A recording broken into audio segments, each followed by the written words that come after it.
اور اس پردے کو کھول دے تو اس کے چہرے کے نور جہاں تک پہنچیں گا اس کی مخلوق کو جلا ڈالیں گا۔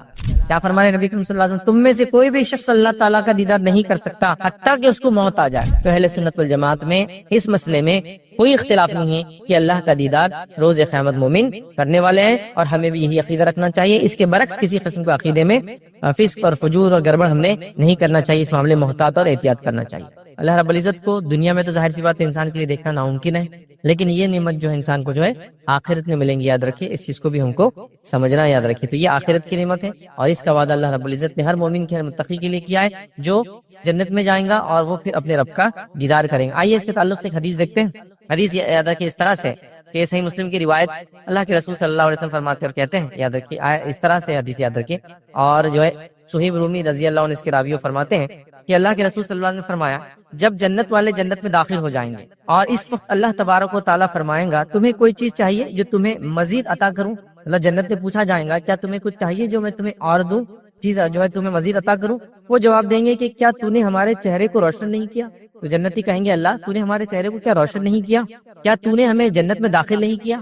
مطلب یہ لوگ جواب دے رہے کہ اللہ تو نے ہمارے چہرے کو روشن کیا، مطلب جنتی بن گئے ہم، تو نے ہمیں جنت میں داخل کیا، اور دوزخ سے نجات نہیں دی، مطلب تو نے ہم کو دوزخ سے نجات دی۔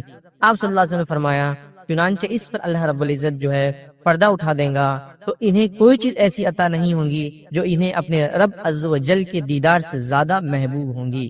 جب جنتی جنت میں چلے جائیں گے، نعمتوں کا فائدہ اٹھائیں گے، تب اللہ رب العزت ایک سوال کریں گا، کیا تمہیں کچھ اور چیز چاہیے مزید؟ جنتی کہیں گے، اللہ تیرا فضل ہے، تو نے چہرے کو روشن کیا، مطلب جنتیوں میں رکھا، جنت میں ڈالا، جہنم کی نجات دیا، اب کیا باقی ہے؟ تو اللہ رب العزت پھر پردہ ہٹا دیا جائے گا اور وہ اپنے رب کو دیکھیں گے، اور اللہ کے رسول صلی اللہ علیہ وسلم فرماتے کہتے ہیں، اور اللہ رب العزت کے دیدار سے زیادہ محبوب کوئی چیز ان کو نہیں ہوگی، مطلب یہ سب سے محبوب چیز ہوں گی، یاد رکھیں۔ اس کا مطلب وہ جنت کی سب سے بڑی نعمت یہی ہے، اور جہنمیوں کا سب سے بڑا عذاب بھی یہی ہے۔ جنتیوں کی سب سے بڑی نعمت یہ ہے کہ اپنے رب کو پیدا کرنے والے کو دیکھ پائیں گے، اور جہنمیوں کا سب سے بڑا عذاب یہ ہوگا کہ اپنے خالق کو کبھی دیکھ نہیں پائیں گے، یاد رکھیے۔ تو یہ بڑی اہم چیز ہے۔ اور اس کے بعد اللہ کے رسول صلی اللہ علیہ وسلم نے سورہ یونس کی آیت نمبر 26 کا ایک حصہ تلاوت کیا اور فرمایا اور کہا، للذین احسنوا الحسنى وزیادہ۔ اللہ کے رسول نے یہ آیت کا حصہ پڑھا اور فرمایا، جس کا ترجمہ یہ ہے، جن لوگوں نے بھلائی کی ان کے لیے خوبصورت جزا ہے، مطلب خوبصورت بدلہ ہے، اور مزید ان کے لیے ہے، اور مزید ان کے لیے کا ترجمہ یہ اس کا معنی اور مفہوم مفسرین نے اور محدثین نے لیا،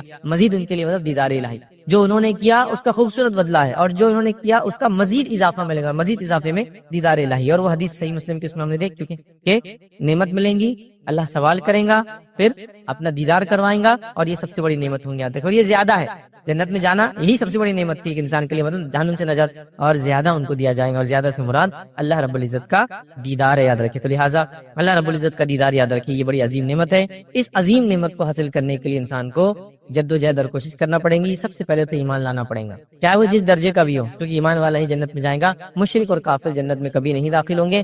جب کبھی داخل نہیں ہوں گے تو کبھی رب کو دیکھ بھی نہیں پائیں گے، یاد رکھیں۔ تو لہٰذا یہ کنڈیشن ہے۔ بہرحال آج ہمارا ٹاپک یہ نہیں ہے کہ کون کون سے اعمال کی وجہ سے دیدار الہی ہو سکتا ہے، لیکن بیسک کرائٹیریا اور کنڈیشن تو یہ ہے کہ ایمان والا کفر کی حالت میں نہ مرے، اور پھر وہ اعمال کرے جن اعمالوں کے ذریعے انسان جنت میں جاتا ہے، ان اعمال سے بچے جس سے جہنم میں جاتا ہے، اور پھر خواہش رکھے دیدار کرنے کی اللہ کے، یہ تمام چیزیں مل کر پھر ایک مومن بندہ اللہ کا دیدار کرے گا، ٹھیک ہے۔ تو لہٰذا یہ ہم نے دیکھا۔ اب آئیے دیدار الہی کے تعلق سے کچھ باتیں ہم دیکھتے ہیں حدیث کی، جو قرآن میں اور سنت میں جو ملتی ہے، اور ساتھ میں جو ہے آج کے ٹاپک کو ہم 2 حصوں میں تبدیل کریں گے یا 2 حصوں میں بانٹیں گے۔ پہلا دیدار الہی کے تعلق سے ہم دیکھیں گے کہ قیامت کے دن اللہ کا دیدار برحق ہے، یہ ہونے والا ہے، اور دوسرا ٹاپک دیکھیں گے کہ دنیا میں اللہ کو ہم کیوں نہیں دیکھ سکتے، یا دنیا میں اللہ کو کیوں کوئی نہیں دیکھ سکا، ٹھیک ہے۔ یہ دونوں باتوں کو ایک ساتھ لیں گے تاکہ ساری کلیریفیکیشن ایک ساتھ ہو جاتی ہے۔ تو آئیے سب سے پہلے دیدار الہی، اللہ کا دیدار حق ہے۔ یہ بات میں اس لیے کہہ رہا ہوں کہ ایسے طبقے، ایسے فرقے، ایسے گروہ مسلمانوں میں گزرے جنہوں نے اللہ کے دیدار کا انکار کیا، جس میں سب سے پہلے جو ہے معتزلہ، ٹھیک ہے۔ یہ وہ فرقہ تھا، یاد رکھیں، جنہوں نے دیدار الہی کا انکار کیا اور قرآن کو سنت کے بغیر یا منمانی تشریحات سے انہوں نے قبول کیا، یاد رکھیں۔ اور یہ فرقہ عروج پہ تھا، خاص طور سے جب امام احمد بن حنبل رحمہ اللہ حیات تھے، اور ان کے حیات میں یہ سیاسی طاقت بن گیا تھا، کیونکہ اس زمانے کا جو خلیفہ تھا اس نے جو ہے اہل سنت والجماعت کو چھوڑ کر، یاد رکھی، اسی فرقے میں ہو جا کر شامل ہو گیا تھا۔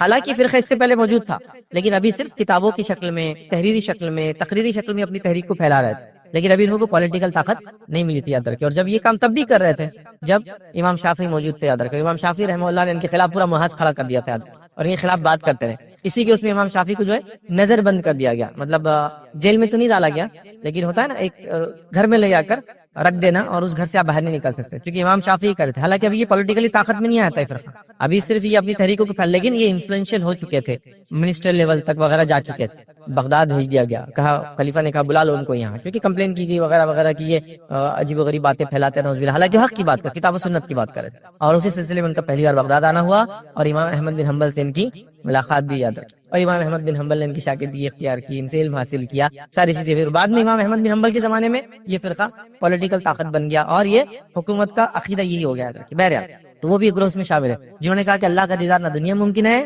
نہ آخرت ممکن ہے، اور عجیب و غریب ہے دلائل، لیکن اللہ کا دیدار برحق ہے، کیونکہ یہ واضح دلائل سے، اور خاص طور سے بخاری اور مسلم کی روایت ثابت ہے، جس کے اندر کسی امت کی کسی طبقے کو انکار نہیں، انہوں نے بھی انکار کیا، لیکن تعویلات کی، ان باتوں منمانی تشریحات کی، بہرحال تو یہ چیز ثابت ہے، تو لہٰذا ہم کو عقیدہ رکھنا چاہیے۔ آئیے چند بات کے چند دلائل دیکھتے ہیں کہ دیدار الہی، اللہ کا دیدار کیسے حق ہے۔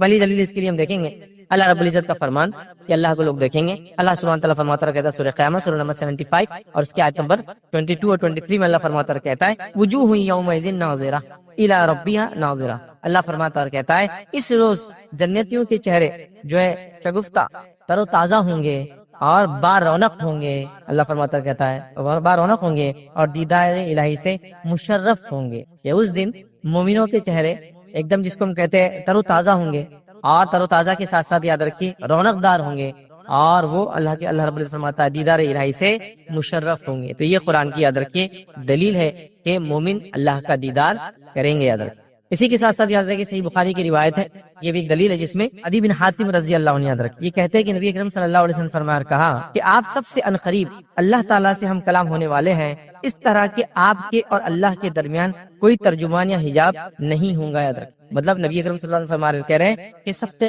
زیادہ جو ہے قریب جو ہے اللہ کے میں رہوں گا، اور جب اللہ سے ہم بات کریں گے تو کوئی ترجمان ہمارے بیچ میں نہیں ہوں گا، یاد رکھیے۔ یہ ایک دلیل ہے کہ اللہ رب العزت کو ایک مومن بندہ دیکھنے والا، یاد رکھیے۔ اسی طرح یاد رکھیے اللہ کو ہم جو ہے دیدار کریں گے، اور یہ دیدار ہم کو نصیب ہوں گا، مومنوں کو نصیب ہوں گا، اس کے لیے تو بہرحال دعا کرنی چاہیے۔ اس کی ایک اور دلیل یہ یاد رکھیے جو بخاری کی روایت ہے، صحابہ فرماتے اور کہتے ہیں کہ نبی اکرم صلی اللہ علیہ وسلم نے فرمایا کہا کہ ہم نبی اکرم صلی اللہ علیہ وسلم کی مجلس میں جو بیٹھے تھے کہ اچانک آپ نے 14ویں کے چاند کی جانب دیکھا، مطلب شام کا وقت تھا، صحابہ نبی اکرم صلی اللہ علیہ وسلم کے اطراف بیٹھے تھے، اور 14ویں کا چاند 14 کا جو مون ہوتا ہے آپ دیکھتے ہیں بہت چمکدار ہوتا ہے، اور 14ویں کا چاند اس لیے زیادہ سب سے چمکدار ہوتا ہے کیونکہ یہ سب سے بڑا ہوتا ہے سائز میں، چونکہ 28 دن کی سائیکل میں چلتا ہے، تو 14th ڈے یہ سب سے زیادہ برائٹ ہوتا ہے، اتنا برائٹ کہ آج تک ہم کو یہ چیز کا کچھ علم نہیں ہے، سمجھ میں بھی نہیں آتا، کیونکہ لائٹیں ہونے کی وجہ سے یہ سب ختم ہو گیا، لیکن جس زمانے میں لائٹیں نہیں تھی تو اس وقت تو 14ویں کے چاند کا لوگ انتظار کرتے سفر کرنے کے لیے، کیونکہ پھر رات میں بھی سفر کر سکتے تھے، اتنا روشن ہوتا ہے کہ ایک آپ چل سکتے، چیزوں کو دیکھ سکتے، مطلب کلیئر نہیں بٹ سب چیزیں آپ کو نظر آ سکتی، اتنا اچھا کلیئر ہوتا ہے۔ تو لہٰذا 14ویں کا چاند تھا، صحابہ نبی اکرم صلی اللہ علیہ وسلم کے اطراف بیٹھے تھے، تو آپ نے 14ویں کے چاند کی طرف دیکھا، آپ نے فرمایا آپ اپنے رب کو اسی طرح دیکھیں گے، صحابہ سے کہہ رہے کہ تم اپنے رب کو اسی طرح دیکھو گے جس طرح یہ چاند دیکھ رہے ہو، مطلب تم لوگ اللہ تعالیٰ کو ویسے ہی دیکھو گے جس طرح سے چاند کو دیکھ رہے ہیں، اور رب تعالیٰ کو دیکھنے میں کوئی مشکل نہیں ہوگی، اور اللہ تعالیٰ کو دیکھنے میں تم لوگوں کو کوئی مشکل نہیں ہوں گی۔ اگر آپ نماز عصر اور نماز فجر کو وقت پر ادا کرنے کی استطاعت پاتے ہیں تو ایسا کرتے رہیں، مطلب 14ویں کا چاند ہے، صحابہ موجود ہے، نبی کریم صلی اللہ علیہ وسلم فرما رہے ہیں جس طرح سے تم 14ویں کی چاند کو دیکھتے ہو اسی طرح اپنے رب کو روز قیامت دیکھو گے، اور اس کے لیے جو چیز کرنا ہے وہ ایک بات بھی اس کے اندر آ رہی ہے، کہا اگر نماز عصر نماز فجر کو وقت پر ادا کرنے کی استطاعت پاتے ہو تو ایسا کرتے رہنا۔ دیدار الہی کی بات ہو رہی ہے اور عصر اور فجر کی بات کی جا رہی ہے۔ اس سے علماء لکھتے ہیں کہ عصر اور فجر کی نماز جو پڑھے گا ریگولرلی وہ دیدار الہی کرے گا، یا ایک سبب ہے یہ دیدار الہی کا۔ آپ کو یہ کہیں گے باقی 3 نمازوں کا کیا؟ 5 ہے نا ٹوٹل نماز۔ دیکھیے جو ان 2 کی پابندی کر لے باقی 3 ان کے لیے آسان ہے، جو ان 2 کی پابندی نہیں کر پائے باقی 3 بھی ان کے لیے مشکل ہو جاتی ہے۔ یہ ایک دم بالکل عام بات، کیونکہ ایسی نمازیں یاد رکھیے بڑی مشقت ہوتی ہے۔ فجر کی نماز آدمی رات میں سویا ہے، اٹھنا دل نہیں بولتا۔ عصر کی نماز عموماً لوگ دوپہر میں آرام کرتے ہیں، اس کا جانا جان پہ آتا ہے، اس لیے ان 2 نمازوں کا خاص طور سے تذکرہ کیا گیا، اور عصر کی نماز کے تعلق سے بہت ساری باتیں آتی ہیں، اس طرح فجر کے تعلق سے بہت ساری باتیں آتی ہیں۔ عصر کو صلاۃ وسطیٰ کا بیچ کی نماز کی پابندی قرآن نے حکم دیا کرو، تو لہٰذا اس سے علماء لکھتے ہیں کہ ان 2 نمازوں کی پابندی کرنے والا اللہ کا دیدار کرے۔ تو اللہ کا دیدار تم کرو گے کیسے کرو گے؟ جیسے 14ویں کی چاند کو دیکھتے ہو، اس میں کوئی تکلیف و مشقت نہیں، تو ویسے ہی تم اللہ رب العزت کا بھی دیدار کرو گے۔ نبی اکرم صلی اللہ علیہ وسلم نے اس بات کو واضح اس روایت کے اندر کر دیا تھا۔ اب ایک بات یاد رکھیے، وہ آتی ہے جو لوگ دلائل کے طور پہ پیش بھی کرتے ہیں، اس بات کو یاد رکھیے، اہل سنت والجماعت میں سے نہیں لیکن دیگر لوگ بھی کرتے ہیں، کبھی کنفیوژن ہوتا ہے قرآن کو جب ہم پڑھتے ہیں تو دیکھیے قرآن کی آیت ہے جو سورہ انعام سورہ نمبر 6 سورہ نمبر 6 آیت نمبر 103 103 اللہ فرماتا اور کہتا ہے لا تدرک الابصار وهو يدرك الابصار وهو اللطیف الخبیر۔ یہ آیت یاد رکھیے، بہت سے لوگ پیش بھی کرتے ہیں جو قرآن کو یا سنت کو ایک ساتھ، مطلب اللہ کو کوئی نہیں دیکھ سکتا اور وہ سب کو دیکھ رہا ہے، یہ اس کا عام ترجمہ، تو وہ لوگ لا کے اس کو پیش کرتے ہیں۔ لیکن یاد رکھیے یہاں جو بات ہو رہی ہے یہ بات بالکل درست ہے کہ اللہ کا ادراک کوئی نہیں کر سکتا، اور ہم اللہ کے دیدار کی بات کر رہے ہیں۔ دیدار مطلب دیکھنا، ادراک مطلب گھیرنا۔ مطلب کیا ہوا جو ہم بات کر رہے ہیں کہ اللہ کا دیدار ہم کریں گے کیسے؟ جیسے 14ویں کی چاند کو کرتے ہو، ٹھیک ہے، تو 14ویں کی چاند کو ہم دیکھ سکتے ہیں، دیدار کر سکتے ہیں، اس کا ادراک کر سکتے ہیں، اس کو گھیر سکتے ہیں نہیں۔ چاند کتنا بڑا ہے آپ کو بتائے، ادراک میں کتنا بڑا ہے وہ آئیں گا، کتنا چوڑا ہے، لیکن ہم وہ سب نہیں دیکھ سکتے، خالی کیا کر سکتے ہیں اس کو یہاں سے زمین پہ سے دیکھ سکتے ہیں، دکھتا تو ہے نا، ادراک نہیں کر سکتے اس کا گھیراؤ کتنا بڑا۔ چاند بہت بڑا ہے، ہم کو تو بالکل اتنا چھوٹا دکھتا ہے، یاد رکھیے، ٹھیک ہے۔ تو لہٰذا یہاں جو ہم بات کر رہے ہیں یاد رکھیے وہ دیدار کی ہے۔ قرآنی آیت بھی جو بات کری کہ اس کو ادراک کوئی نہیں کر سکتا اور وہ سب کو ادراک کرتا ہے، تو یہ بات بالکل درست ہے۔ دنیا میں بھی درست ہے کہ اللہ کو ادراک نہیں کر سکتا، اور آخرت میں بھی درست ہے اللہ کا ادراک کوئی نہیں کر سکتا ہے، لیکن دنیا میں اگر اللہ کا دیدار کوئی نہیں کر سکتا، لیکن آخرت میں دیدار کریں گے۔ ادراک نہ دنیا میں ہوگا نہ آخرت میں ہوگا، لیکن دیدار دنیا میں نہیں ہوگا، مومنوں کو آخرت میں ہوگا، صرف یاد رکھ۔ تو یہ آیت کو اس معنی میں لے، پھر آگے اللہ وہ لطیف الخبیر، اور وہ نہایت باریک ہے اور خبر رکھنے والا ہے۔ تو لہٰذا اگر کوئی یہ دلیل دے کہ بھائی اس لیے تو پتا چل رہا ہے ادراک نہیں ہوگا، تو ہاں ہم بھی بولتے ادراک نہیں ہوگا، کوئی نظر اس کا ادراک نہیں کر سکتی، وہ ساری نظروں کا ادراک کر سکتا ہے لیکن اس کو دیکھ سکیں گے آخرت میں، ادراک تو نہیں کر سکتے۔ سورج ہے، ایک روایت میں اللہ کے فرمائے کہ جیسے تم سورج کو دیکھ سکتے ہو دن میں، کوئی تکلیف ہوتی ہے؟ سورج کو دیکھ سکتے ہیں لیکن زیادہ دیر تک نہیں، چاند کو زیادہ دیر تک دیکھ سکتے، لیکن کیا سورج کا ادراک کر سکتے؟ اف کتنا بڑا ہے وہ، ہماری دنیا سے کتنا بڑا ہے، کئی ہزاروں دنیا اس میں سما سکتی ہے نا، تو ہم دیکھ سکتے لیکن ادراک نہیں کر سکتے اس کو۔ تو لہٰذا یہاں ادراک کی بات ہو رہی ہے، اور ہم بات کریں دیدار کی، تو دیدار تو آخرت میں ہوگا لیکن ادراک تو وہاں بھی نہیں کر پائیں گے، ہے نا۔ جیسے چاند کو ہم یہاں سے دیکھ سکتے ہیں کتنا بڑا ہے، کتنا چوڑا ہے، حقیقی روشنی ہو تو اس پہ جا کے پتہ چلیں گے، وہ کبھی نہیں کر سکتے، ٹھیک ہے۔ تو اس بات کو بھی ہم کو سمجھنے کی ضرورت ہے۔ تو کوئی اگر یہ دلیل دے تو اس کو ہم اس طرح سے سمجھتے ہیں۔ اس طرح صحیح بخاری کی روایت ہے، اس میں اللہ کے رسول صلی اللہ علیہ وسلم نے دیدار کے بارے میں بیان کیا، فرمایا آپ اپنے رب کو جو ہے روبرو دیکھو گے۔ صحابہ سے کہا کہ تم اپنے رب کو روبرو سمجھتے ہیں، اور روبرو کی جب بات آتی ہے یاد رکھیے تو آمنے سامنے ہونا ضروری ہوتا ہے، اور آمنے سامنے روبرو اس کو بولتے ہیں جو دکھتا ہے، ورنہ کیا بولتے ہیں پردہ پوش، پردے کے پیچھے سے۔ روبرو کب بولیں گے؟ جب میں آپ کو دیکھ سکتا ہوں آپ مجھے دیکھ سکتے ہیں۔ جیسے کسی نے پوچھا آپ فلاں جگہ گئے تھے کہاں، انہوں نے بات کی کہ آپ سے روبرو کی، آپ بولیں گے نہیں وہ تو پردے کے عالم میں تھے، نہیں دیوار کے ادھر سے کیے، نہیں فون پہ کیے، نہیں میسج بھیجے تھے۔ روبرو کا معنی تھا سامنے، تو اللہ کے فرمان بخاری میں تم روبرو ہوں گے، روبرو میں دیکھنے کا معاملہ ہوتا ہے، یاد رکھیں۔ اسی طرح یاد رکھیے کوئی دلیل جو ہمیں ملتی ہے کہ اللہ رب العزت کا ہم دیدار کریں گے، یاد رکھیے وہ اس طرح سے یاد رکھیے جو ابو ہریرہ اس کو روایت کرتے رضی اللہ عنہ، اور صحیح بخاری کی روایت، آپ نے فرمایا کہا کہ صحابہ نے عرض کیا اے اللہ کے رسول کیا روز قیامت ہم اللہ تعالیٰ کو دیکھیں گے؟ اب ظاہر سی بات ہے صحابہ کے سوال جو دیکھیں گے کس معنی میں ہوگا؟ دل کی آنکھوں سے دیکھیں گے، محسوس کریں گے۔ دیکھیں گے سے مراد یہ ہے کہ محسوس تو یہاں بھی کریں نا اللہ کی خشیت ڈر وغیرہ سب، لیکن دیکھیں گے کیا ہم دیکھیں گے؟ فرمایا اگر مطلع صاف ہو تو کیا آپ سورج کو دیکھ سکتے ہیں؟ مطلب اگر ابر نہ ہو تو کیا تم لوگ سورج کو دیکھ سکتے ہو اور اس میں کوئی دقت محسوس کرتے ہو؟ صحابہ نے عرض کیا نہیں۔ پھر ابھی اکرم صلی اللہ علیہ وسلم نے فرمایا کہ اگر مطلع صاف ہو، مطلب بادل وغیرہ نہ ہو آسمان میں، تو کیا تم 14ویں کی رات میں چاند کو دیکھ سکتے ہو؟ صحابہ نے کہا بغیر مشقت، ہاں بالکل ہم دیکھ سکتے ہیں، بغیر مشقت دیکھ سکتے ہیں۔ تو رسول اکرم صلی اللہ علیہ وسلم نے فرمایا کہ آپ اللہ کو بھی روز قیامت اسی طرح دیکھو گے، تو تم لوگ اللہ تعالیٰ کو بھی روز قیامت اسی طرح دیکھو گے، ادراک نہیں کر پائیں گے لیکن دیدار ہوں گا، یاد رکھیے، اور اللہ کا دیدار یہ سب سے بڑی دلیل ہے۔ اب آئیے اللہ کے دیدار کے تعلق سے یہ برق ہے، چھوٹا سا واقعہ سناتا ہوں امام احمد بن حنبل رحمہ اللہ کے زمانے میں، کیونکہ ان کے زمانے میں تو یہ فتنہ بڑا عام ہو گیا تھا کہ اللہ کا دیدار نہیں ہوگا۔ تو ایک شخص کے تعلق سے آپ کو بتایا گیا کہ وہ یہ کہتا ہے کہ قیامت کے دن اللہ کا دیدار نہیں ہوگا، دنیا میں تو نہیں ہوگا یہ بات تو ہے، لیکن قیامت دن بھی نہیں ہوگا۔ تو امام احمد بن حنبل اس کو جواب دیتے اور کہتے ہیں جو قیامت کے اللہ کے دیدار کا منکر ہو وہ چاہے کوئی بھی ہو پکا کافر ہے۔ جو شخص اللہ کے دیدار کا دنیا میں منکر ہے، کیا فرمانا چاہے کوئی بھی ہو، کیونکہ اس زمانے میں کیا ہوگا معلوم ہے آپ کو، خلافت کے لیول تک لوگ بگڑ چکے تھے، اور خاص طور سے جو ہے معتزلہ فرقہ بالکل طاقت میں آ چکا تھا، بلکہ وہ اب حکومت میں آ چکے تھے، یاد رکھیں۔ اور امام احمد بن حنبل میں بڑے ظلم لائے، انہوں نے بڑے ظلم لائے، اتنا کی روایتوں میں آتا ہے کہ آپ کو قید میں ڈال دیا گیا اور پبلکلی اتنے کوڑے مارے جاتے لا کر، آخر میں لیکن پبلک پریشر آیا، لوگوں نے دیکھا اور برداشت نہیں کر پائے، تھوڑی آواز اٹھا لی، عوام کہیں باغی نہ ہو جائے، تو بہرحال آپ کو چھوڑ دیا گیا، لیکن آپ پہ کڑی نظر رکھی جاتی تھی، جیسا اس سے پہلے امام شافعی کے ساتھ کیا گیا تھا، انہی کے دور میں، ابتدائی دور میں ان کی زندگی کی، جب وہ امام شافعی کے خلاف بھی ایسی کمپلینس ڈالی انہوں نے، لیکن ابھی وہ حکومت میں سیاست کے لیول پہ آ چکے تھے لیکن خلافت کے لیول پر نہیں، لیکن اب تو خلیفہ ہو چکے تھے۔ تو آپ کیا فرما رہے ہیں جو قیامت کے دن اللہ کے دیدار کا منکر ہو چاہے کوئی بھی ہو، کوئی بھی ہو سکتا ہے، وہ پکا کافر ہے۔ پھر آگے کہتے ہیں اس پر اللہ کی لعنت اور غضب ہے۔ پھر آگے فرماتے ہیں کہ اللہ نے یہ نہیں فرمایا، کہ اللہ نے یہ نہیں فرمایا، کیا فرمایا؟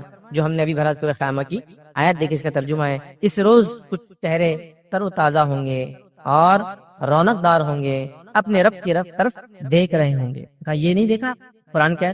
پھر آگے فرمایا اور اللہ تعالیٰ خبردار ہو جاؤ کہ اللہ تعالیٰ کی یہ بات تم نے نہیں سنی۔ کون سی بات؟ قیامت کے دن یہ لوگ دیدار الہی سے محروم کر دیے جائیں گے۔ اور یہ کس کے تعلق سے بات ہے؟ دیدار الہی سے محروم کر دی جائیں گے، یہ کافروں کے تعلق سے بات ہے۔ یاد رکھیں، کافر دیدار الہی سے محروم کر دی جائیں گے۔ اور یہ آیت ہے قرآن کی سورہ مطففین سورہ نمبر 83 اور اس کی آیت نمبر 15 ہے، جس میں جو آیت اس طرح سے کلا انہم عن ربہم یومئذ لمحجوبون، اللہ فرماتا اور کہتا ہے کہ خبردار روز قیامت یہ لوگ دیدار الہی سے محروم کر دیے جائیں گے۔ آپ نے فرمایا جو شخص یہ کہے کہ اللہ کا دیدار قیامت دن نہیں ہوگا، وہ سب سے پہلے تو کافر ہے۔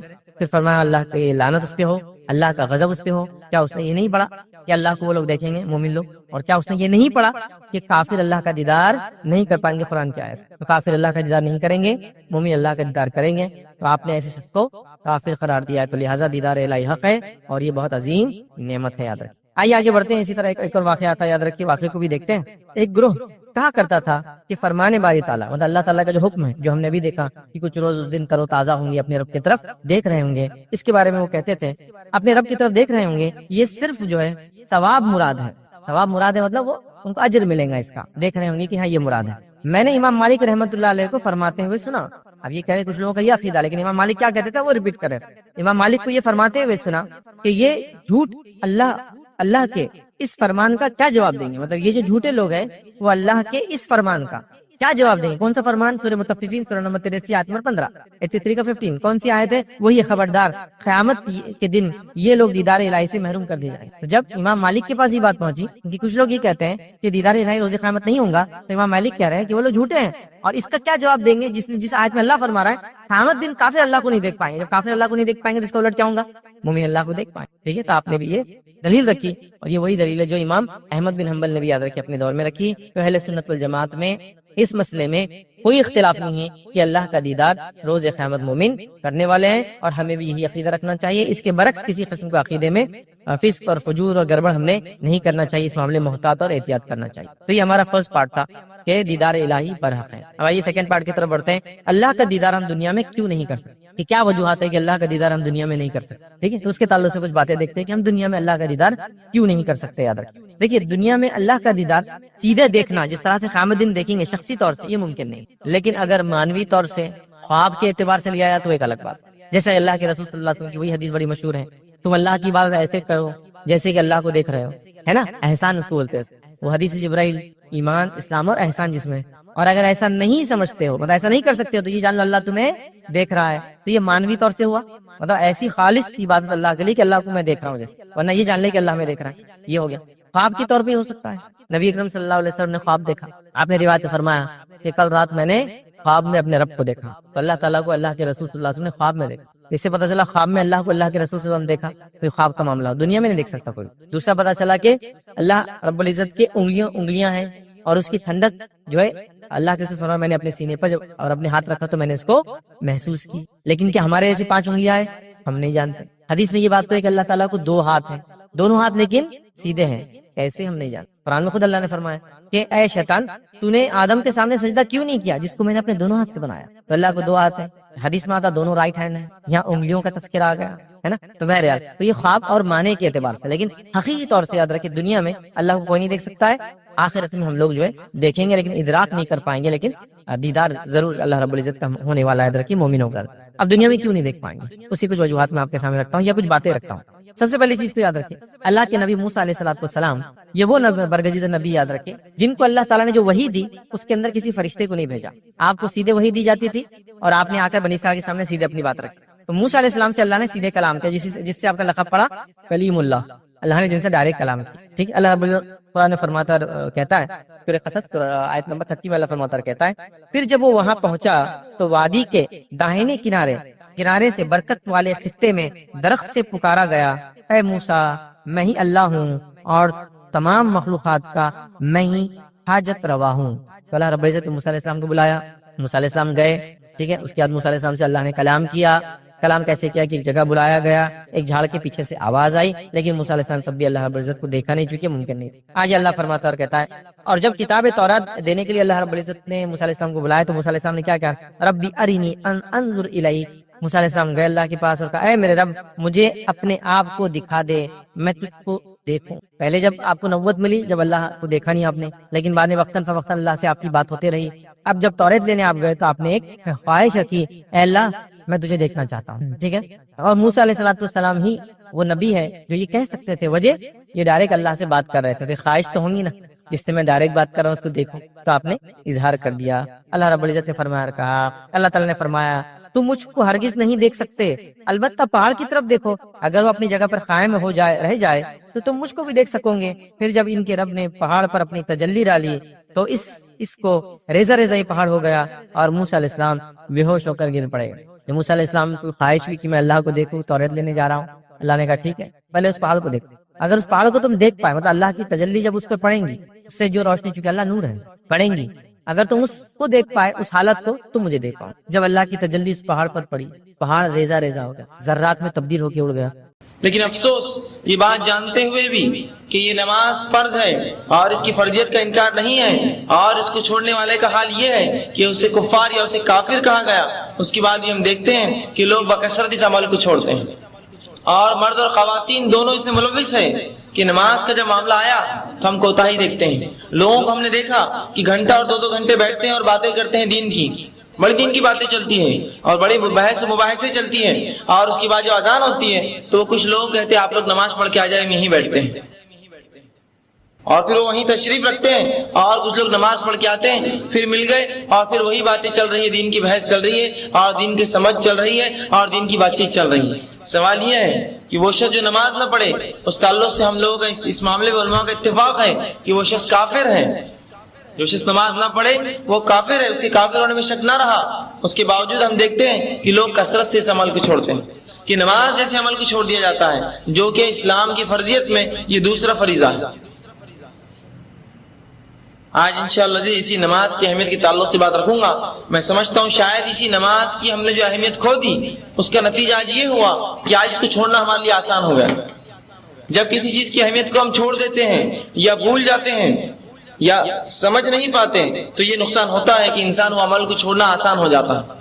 آج نماز کا کیا معاملہ ہے کہ ذرا سی باتوں پر باتیں یا کام کر لی جاتی، نماز چھوڑ دی جاتی، مطلب ہر کام کا نقصان یہ ہوتا ہے وہ نماز کو بھگتنا پڑتا ہے۔ بازار میں کپڑے خریدی کم نہیں ہوں گے، نماز چھوٹیں گے۔ دعوت میں دعوت نہیں چھوٹیں گی، نماز چھوٹیں گی۔ تجارت میں تجارت نہیں چھوٹیں گی، نماز چھوٹیں گی۔ کام دھندے میں کام دھندہ نہیں چھوٹیں گا، نماز چھوٹیں گی۔ مطلب جب بھی کوئی چیز ترک کرنے کا معاملہ آیا دنیا میں اور نماز میں، تو پہلے ہم نے نماز کو ترک کیا، بعد میں دنیا کے بارے میں سوچا۔ کچھ لوگ نماز نہیں پڑھتے اس لیے کہ انہیں خرید و فروخت مصروفیت میں مصروف ہے۔ کچھ لوگ نماز نہیں پڑھ رہے اس لیے کہ ان کا میک اپ خراب ہو جائے گا نماز کے، اس لیے وضو کرنا ہوگا۔ کچھ لوگ نماز اس لیے نہیں پڑھ رہے کہ اس لیے بہت زیادہ تیاروں کے بازاروں میں اور محفلوں میں گئے ہوئے، وضو کرنے سے جو ہے ان کی پوری جو زینت خراب ہو جائیں گی، وضو میں جائیں گے تو سب بال خراب اور یہ خراب۔ تو لوگ مطلب گویا ہر معاملہ آ کر جو چیز کو نقصان ہو رہا ہے، جس چیز پر ضرب پڑ رہی ہے وہ نماز ہے، اور باقی سارے معاملے تمام ہمارے چل رہے زندگی کی۔ تجارت ہے تو تجارت رہیں گی باقی، نماز چھوٹیں گی۔ دعوت ہے تو دعوت رہیں گی باقی، نماز چھوٹیں گے۔ بازار ہے تو بازار سے نہیں نکلیں گے ہم بلکہ نماز چھوڑ دیں گے۔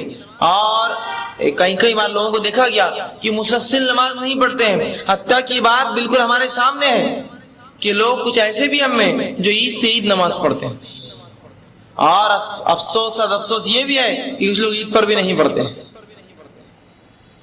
جو نماز رمضان میں ہوتی ہے نا، یہ مت سمجھے کہ رمضان میں سارے مسلمان نماز پڑھتے ہیں۔ رمضان جیسے مہینے میں بھی بمشکل اس کے ابتدائی ایک ہفتہ اور اس کے آخری ایک ہفتہ بمشکل 40 سے 50% مسلمان نماز پڑھتے ہیں۔ اس کا ابتدائی ایک ہفتہ اور بعد کا اس لیے کہا میں نے کہ بیچ میں جو آتا ہفتے کے بعد جو روزے آتے ہیں پھر نماز گل رہتی ہے، یا 10 دن بس لے لی زیادہ سے زیادہ۔ جب میری تراویح ختم ہوئی، ایک قرآن میں نے کہیں تو بھی کیسے تو بھی سن لیا، بس اب اس کے بعد نماز غائب ہے۔ وہ مشکل ایک ہفتہ اور ایک ہفتہ آخر جب کہ اب ختم ہو رہے ہیں، ذرا کوئی تنبیہ کرتا ہے اب تو پڑھ لو، تو ٹھیک ہے پڑھ لیتا ہوں۔ اور عید کی نماز کا معاملہ اگر لیں گے تو 60 سے 70% مسلمان پڑھتے ہیں، اس کے بعد بھی 30% مسلمانوں کی اس کی پرواہ نہ ہے۔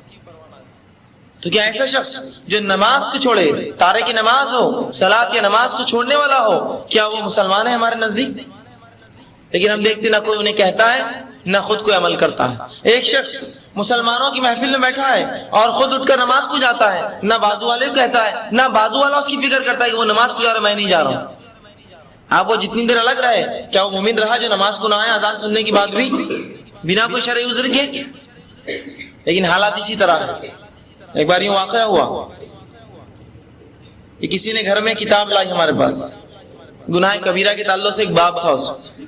جب گناہ کبیرہ کا باب آیا تو چھوٹے ذہن تھے ہمارے، وہ جلدی سے کھولا کہ اس میں ایسے کچھ گناہ ہوں گے جو ہم کبھی نہیں دیکھتے ہوں گے لوگوں کرتے ہوئے، جلدی سے اس کو پڑھیں گے کیا کیا ہے وہ گناہ کبیرہ، تاکہ اس میں ایسے گناہ ہوں گے جو ہم نے کبھی سنے بھی نہ ہوں گے۔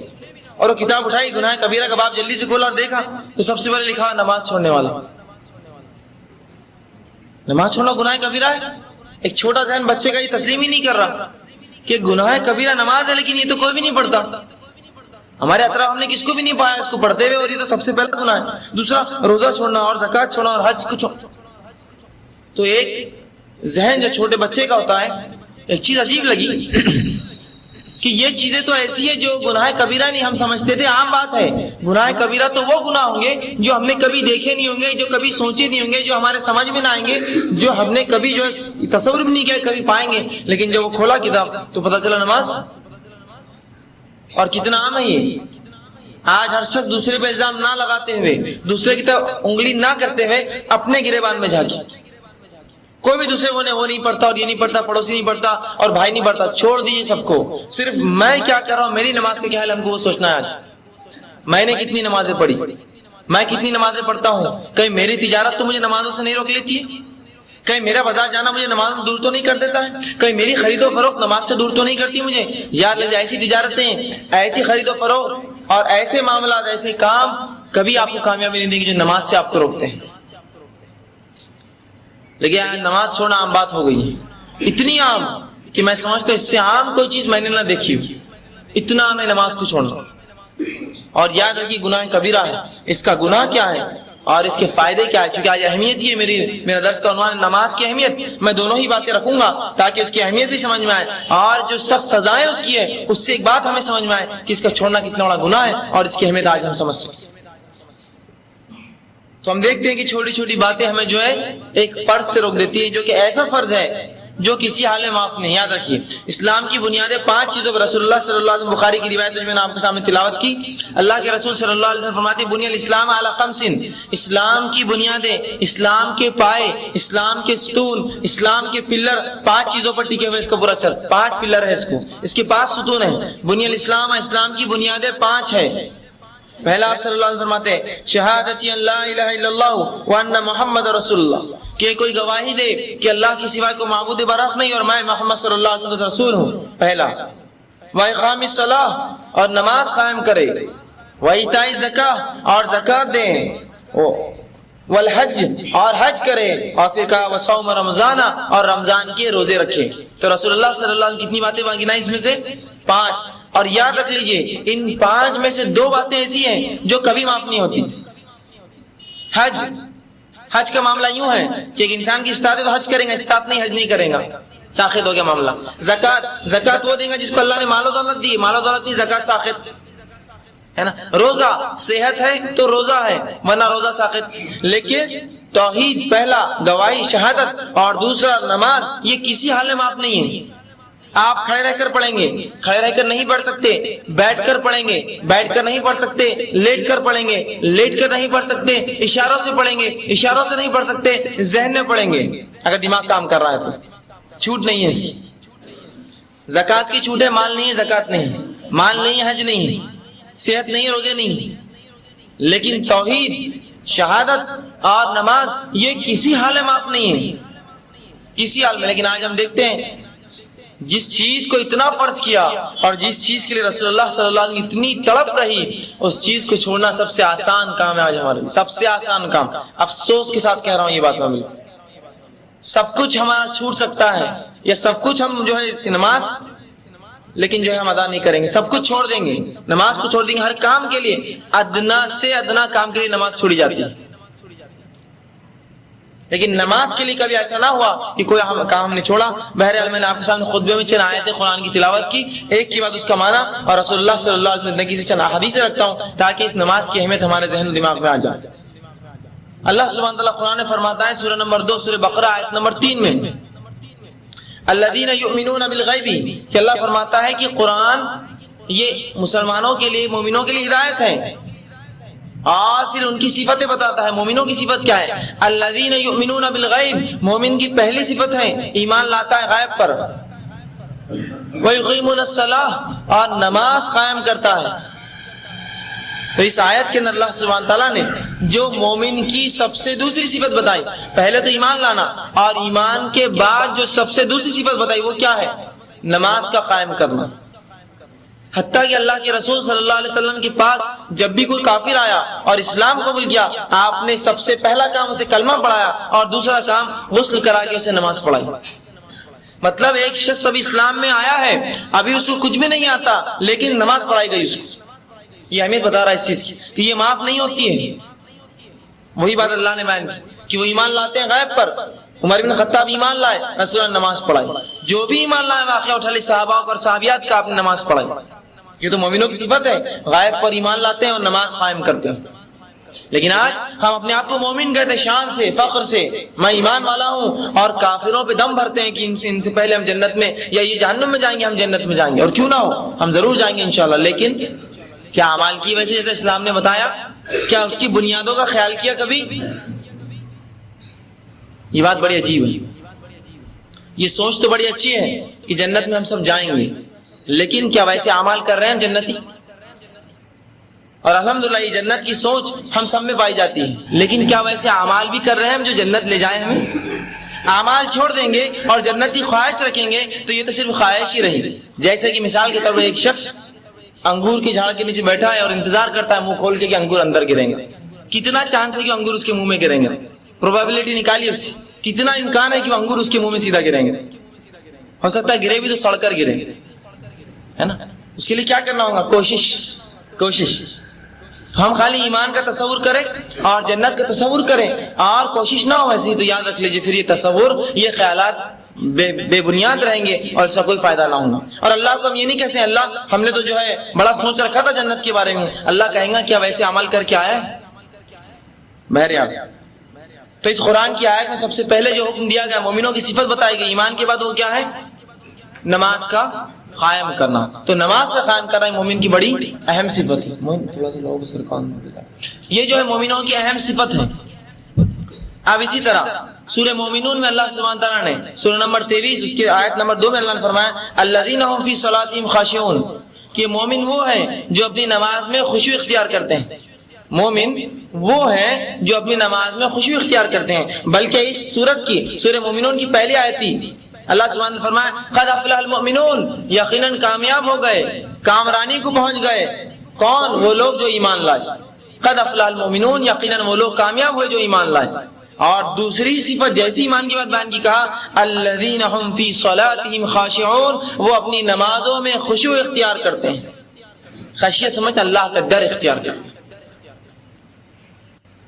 پہلی آیت میں کیا کہا؟ سورہ بقرہ کی دوسری آیت میں 3 نمبر کی آیت میں اللہ نے کیا کہا کہ نماز قائم کرتے ہیں. قائم کرنا سمجھ رہے ہیں؟ جب بھی قرآن میں نماز کا ذکر آیا کچھ نہ کچھ اس کے آگے پیچھے ضرور آیا. نماز قائم کرتے ہیں، نماز میں خشوع اختیار کرتے ہیں، نماز کی حفاظت کرتے ہیں، کچھ نہ کچھ ایسی باتیں آگے پیچھے ضرور آتی ہیں. جب بھی نماز کا تذکرہ آتا تو وہاں کا قائم کرتے ہیں، یہاں کا خشوع اختیار کرتے ہیں. مطلب پورے دل اور ذہن اور اعضاء اور جوارح سب کچھ ان کا نماز میں ہوتا ہے، کچھ بھی ادھر نہیں ہوتا، سب ان کا نماز میں ہے جب کھڑے ہیں نماز کے. تو نماز میں خشیت اختیار کرتے ہیں. تیسری آیت جو